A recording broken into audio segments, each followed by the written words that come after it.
Y ya estamos en primera persona y regreso a los estudios de Antofagasta Televisión. Estuvo fuera de Antofagasta, buenos días, Cristian Zamorano, doctor en Ciencias Políticas y académico. Bienvenido. Y también a Antofagasta Televisión y el estudio de Antofagasta Televisión. Sí, me da gusto de volver a su canal. Vamos en vivo y en directo, son 9 de la noche con 20 minutos. Temas de contingencia, claramente. Uno de ellos tiene que ver con las AFP. El día domingo hubo una marcha importante. 1.3 millones de personas en Antofagasta, 14.000. Alguien dirá, no es mucho, pero yo no recuerdo una marcha que haya congregado tantas personas en Antofagasta, por lo menos en los últimos 10 años, 15 años, por lo menos lo que yo recuerdo. ¿Esto qué indica? ¿Que la gente se está movilizando o que el tema de las pensiones ha logrado movilizar a quienes antes no se movilizaban? Bueno, hay dos aspectos. Primero, yo creo que es una situación de indignación y quizás por eso no es un movimiento tan preparado. Hay un sentimiento de indignación porque mucha gente, y eso es el segundo elemento, se da cuenta de los efectos reales de este sistema de AFP. Es decir, estamos llegando a una situación donde te das cuenta que tu pensión va a ser muy baja. Claro, es que el tema claramente es respecto de lo que es las AFP, porque claramente las AFP a nivel nacional no cuentan con un grado de, digamos, aceptación. Y eso evidentemente ha provocado este rechazo. Pero también, Cristian, hay que señalar de que no solamente contra un sistema que está permanente desde la década de los 80, también esto refleja claramente la situación de molestia por un caso en particular, que era la ex esposa del señor Andrade, que es el actual presidente de la Cámara de Diputados. También un caso puntual de contingencia que despertó esto, porque nos contaba el mismo organizador de la marcha de la AFP que esta marcha no es nueva. No. El año pasado y antepasado habían congregado 100, 200 personas, que eran las marchas que congregan Antofagasta, sí, absolutamente. Y ahora 10.000. Hace unas semanas era 14.000. Sí, incluso había una página Facebook donde dice no más AFP, que llegan muy frecuentemente en la página de cada uno, pero en este caso hay un elemento que hizo estallar todo el resto, y esto es, de manera irónica, una persona que no está concernida directamente por la AFP. Lo que trajo al tapete el caso de la ex mujer del expresidente del Partido Socialista, del primer secretario, el diputado Andrade, es justamente una persona que se beneficia de un sistema de repartición. Y tú, ¿qué puedes ver? Que todas las entidades del Estado, fundamentales, policía, las Fuerzas Armadas, todos no están en el sistema de la AFP. El que está en el sistema de la AFP es el humilde, el trabajador promedio. A ver los sueldos, a ver la jubilación descomunal por parte de la exmujer del señor Andrade, se hablaron de todo, de muchas jubilaciones en diferentes ámbitos de la vida estatal y institucional, y justamente le puso énfasis a lo pauperísimo, a lo bajo que es la jubilación de una persona que ha trabajado toda su vida. Y eso es un hecho real y concreto. Y eso despertó un sentimiento de indignación transversal. A diferencia del movimiento estudiantil, que tenía una cierta orientación centro-izquierda, progresista, acá es transversal. Hay gente de la extrema derecha como de la izquierda que se sienten concernidos por el tema de la AFP. Claramente, y moviliza nuevamente el debate. Vemos un gobierno que claramente responde a las demandas ciudadanas, tiene un programa claramente, pero sí, va priorizando el programa respecto de las movilizaciones y las ISAP, y el tema de las pensiones. Claramente, no estaba en la agenda. Estaba en la agenda el tema de la gratuidad, estaba en la agenda el tema de la Constitución, estaba en la agenda el tema de la reforma educacional, sí, la reforma laboral. Todos esos temas parecen como que quedaron desfasados, y ahora todo el tema es las pensiones. Y tenemos sistema de pensiones, y tenemos a un ministro de Hacienda que ha dicho desde hace varios meses atrás no hay más plata. Sí. Mira, con eso para zanjar el tema, pero lo que tú dices es muy certero, no aparece en el programa de la nueva mayoría, aparecía la creación de una AFP estatal, que en sí es como un banco de Estado, no te reforma para nada el sistema, es un actor más del sistema, quizás en condiciones mejores para el usuario. Pero en este caso, ¿por qué no se habló eso de la reforma de la AFP en el programa? Porque básicamente acá estás atacando la columna vertebral de todo este sistema. Si el gobierno militar, la dictadura, impuso la Constitución de 1980, luego, acto seguido, implementó ese sistema de AFP, que es la columna vertebral, porque supuestamente la modernización, cuando Chile entra en el mercado financiero internacional, las diferentes bolsas, bursátiles, Todo eso sucede gracias a la AFP, porque ahí justamente todos los grandes grupos participan en actividad relacionada con grupos farmacéuticos, con los de propiedad, participan en las plazas internacionales y en ese sentido, eso hace que es ahí que Chile se pega el salto hacia la modernidad a nivel económico. Es imposible reformar el sistema y regresar a un sistema de reparto de manera brutal, porque acá la reforma que hay que hacerla con pinza, porque estás atacando un sistema internacional y pueden haber repercusiones también en otros ámbitos para el país.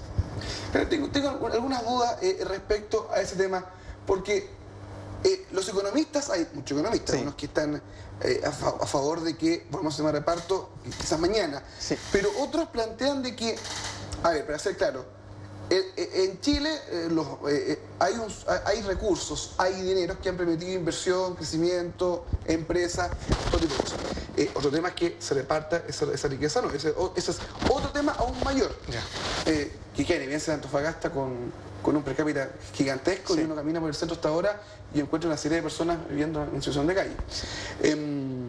Pero hay otro punto, Cristian, es claramente que este sistema permite, y dicen que es el motor, es la benzina, como decía el hermano de Sebastián Piñera, sí, y uno lo lee, y uno ve algunos informes económicos, y efectivamente, este es el dinero que se ocupa para capitalizar muchas empresas. sí. Obviamente, imagínense, si la reforma laboral generó un freno en la economía, uno se imagina que con esto también un freno en la economía. El empresario no deja de ganar, el grande, claramente, el mediano, pequeño, sí. El grande se va a otro país, se va a Perú, se va a Argentina, se va a Colombia. O sigue en Chile. ¿Ah? O sigue en Chile. O sigue en Chile. Sí. También hay un tema de que la economía crezca o no crezca. Sí, no, absolutamente, pero en esto de todas maneras no hay que hacerse ilusión. Las ilusiones, la única solución fundamental es de nuevo una intervención del Estado. Es el Estado que va a intervenir acá para equilibrar en un corto plazo, para subir las pensiones. No hay otra solución. Siempre se va a recurrir al Estado. Cada vez que el sistema bancario, cada vez que el sistema económico fracasa, ¿a quién se hace llamado? Al Estado. Y yo tomo como referencia la crisis de 2008 de los subprimes en Estados Unidos. ¿A quién llamaron los bancos? Lehman Brothers y todos esos grandes bancos. ¿Quién ha intervenido? El Estado, el Banco Federal. Es decir, siempre el último recurso para el mundo financiero es el Estado. Y acá va a ser exactamente lo mismo. El único problema, ¿por qué se va a traducir? Por más impuestos, directo o indirecto. Y eso va a financiar sin duda esto. Ahora, la solución que propuso en un primer lugar la presidenta son para 10 años. Y acá la solución hay que darla inmediatamente, porque hay personas que fueron honestas, trabajaron toda su vida y que están recibiendo una pensión de 140.000 pesos. Y eso es indignante e inadmisible. Teníamos otro tema preparado para el día de hoy. Sí. Sí, rápidamente. Ya, porque la encuesta CEP, muchos hablan de los políticos y todo eso, y si tú te das el tiempo de leer la encuesta CEP, hay muchos elementos muy interesantes, hay diferentes preguntas, y acá quería hablar de las preocupaciones de los chilenos en base a la encuesta CEP. Y tú sabes que las 3 preocupaciones primeras de los chilenos son la delincuencia, la salud y la corrupción en política. Simplemente en cuarto lugar llega la educación y no aparece el tema de las jubilaciones por esta encuesta. Es decir, la educación, la reforma educacional que nos costó personalmente en mi trabajo 2 meses y medio de paro, pues yo creo que en la próxima encuesta va a llegar en el 5.º lugar. Y hay un dato muy importante, 61% de la gente estima que el país está estancado y 24% piensa que inclusive está en decadencia. Es decir, 85% de la gente entrevistada piensa que nosotros o vamos mal o vamos a ir más mal todavía. Es decir, el progresista, lo que creen que Chile está progresando, son simplemente un 13%. Eso sí que es una señal de alarma importante para los diferentes políticos, sobre todo que, según la misma encuesta, se indica que 50% de los entrevistados piensan que casi todos los políticos están metidos en corrupción y 30% piensa que bastante están metidos en corrupción. Es decir, un 80% de la gente piensa que la actividad política es corrupta en parte o completamente. Y ahí yo creo que la relación con los políticos no debe sorprenderse que la tasa de aprobación esté a 15%, porque en realidad el político puede ser, la actividad política es el puente entre quizás algunas actividades económicas y el pueblo, y yo creo que los puentes están cortados. Lo mismo que sucedió con el puente Caucao, se me parece.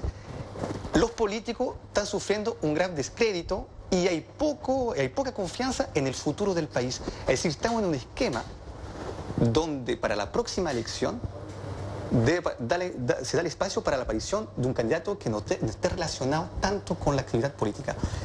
O que esté relacionado con la actividad económica, porque la gente tiene miedo en el futuro. Es decir, yo creo que no es por nada que Alejandro Guillet aparece como un actor potencial para el presidenciable, o es apreciado, y Sebastián Piñera también tiene una alta tasa de, por lo menos a la derecha, el que aparece en el Ricardo Lagos no creció. No, ¿Está ahí? Está ahí, pero yo creo que el Ricardo Lagos lo que tiene es que beneficia de un nivel, una tasa de conocimiento muy alta. Yo creo que uno de los más conocidos con Michelle Bachelet, sabiendo que alguien que no ocupa la palestra institucional. Pero lo que tiene Ricardo Lagos es que igual tiene mucha gente que le está pegando encima de parte de su propia corriente. Volvemos a temas locales. Comenzaron las campañas políticas.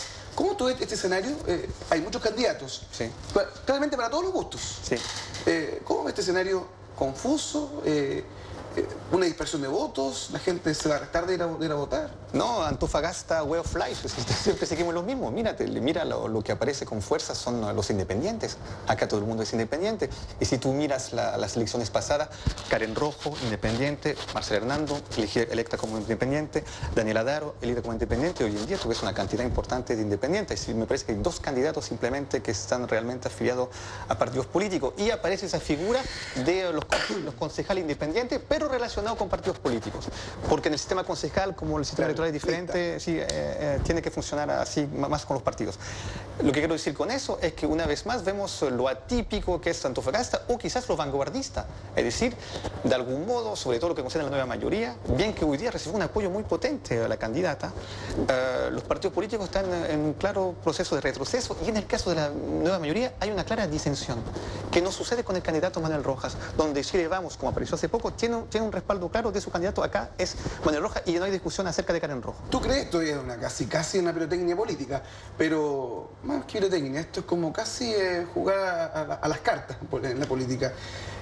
Todas las encuestas hasta ahora señalan de que Manuel Rojas va puntero, Sí. no inalcanzable, pero Sí, puntero. ¿Tú crees que la elección está tan abierta? Porque hoy día la candidata Andrea Merino decía de que las proyecciones señalaban de que ella en 2 meses podría superar a Manuel Rojas. Es lo que señalaba su comando. No, pero no hay una elección que sea ganada antes del día de la elección. Piensa cómo llegó Zapatero en España al poder, estaba perdiendo 2 días antes, estaba perdiendo, hubo un atentado, Sí, eso es cierto. y le ganó a Aznar, que tenía además un balance económico bastante razonable. Yo creo que Manuel Rojas está en una posición favorable, pero también la posición del líder es la más difícil de mantener. Quizás a veces en alguna elección es más fácil ser outsider. En este caso no es. Él tiene que llevar la batuta.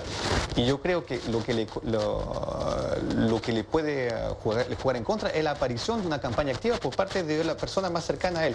Daniela Daro, ¿cómo se llama? La actual alcaldesa. Y tú no ves que en este inicio se ha aprendido, no hay un afán loco de hacer una campaña descomunal. Entonces, por el momento, si las cosas siguen tal cual, yo creo que sí tiene fuertes chances de llegar en muy buena posición ese día, el día fatal. Cristian, muy bien por estar con nosotros en esta jornada de día miércoles. Varios temas que hemos conversado en esta oportunidad. Sí, no, un gusto de volver a compartir contigo, Marcos. Así es, nosotros vamos a una pausa comercial y ya regresamos con más temas acá en Más Noticias Noche.